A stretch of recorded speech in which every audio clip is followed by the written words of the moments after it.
Hyvät naiset ja herrat. Hiljaisuudessa sulaudun penkin läpi nesteeksi lattialle. Valun lattialautojen välistä, syvään multaan. Imeydyn sienirihmastoon. Synnyn uudelleen kirvana. Hämmennän tutkijoita vaihtamalla sukupuoltani kymmeniä kertoja tähtien asennon ja merien virtaukseen mukaan. Saan tehdä niin, koska olen osa luontoa. En maksa enää kapitalismille rahaa omasta identiteetistäni. Enkä joudu mukautumaan valtion minulle määräämiin sääntöihin määritellessäni itseäni.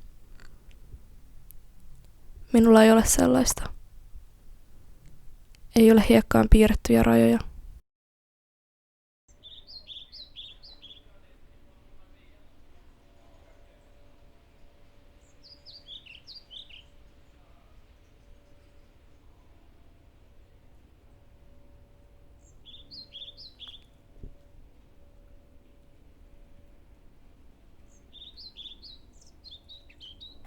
Minut kootaan väkisin takaisin kiinteäksi.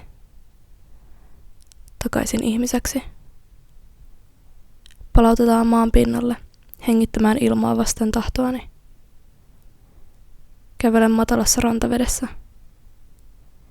Meri ei tiedä, että olen sille pahoillani omasta käytöksestäni.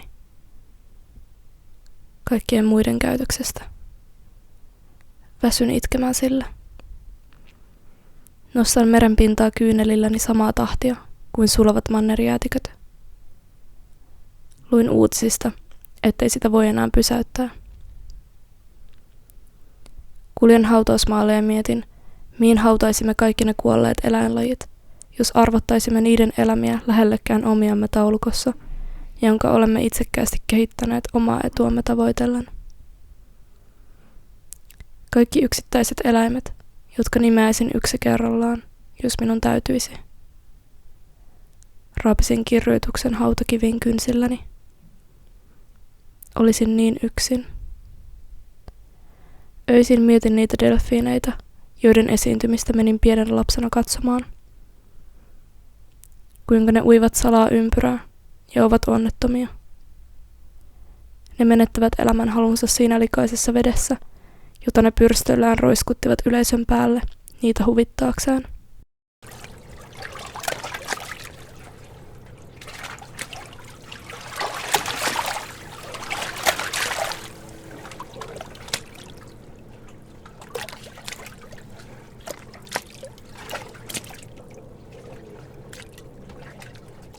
Vihreät silmut kasvavat puihin sinä keväänä, jota en uskonut näkeväni. Mietin, että tekevätkö ne niin enää silloin, kun puistossa leikkivät lapset kasvavat.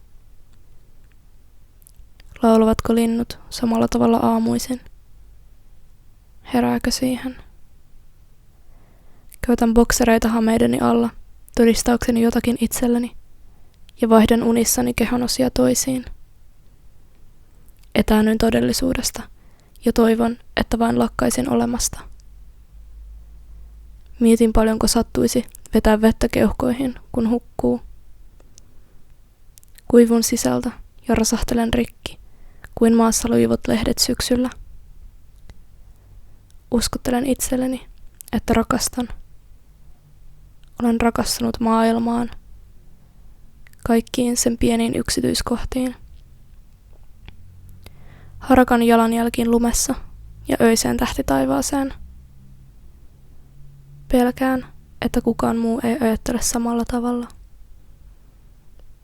Ei edes se naapurikerrostalon mies, jolle olen vilkuttanut takaisin.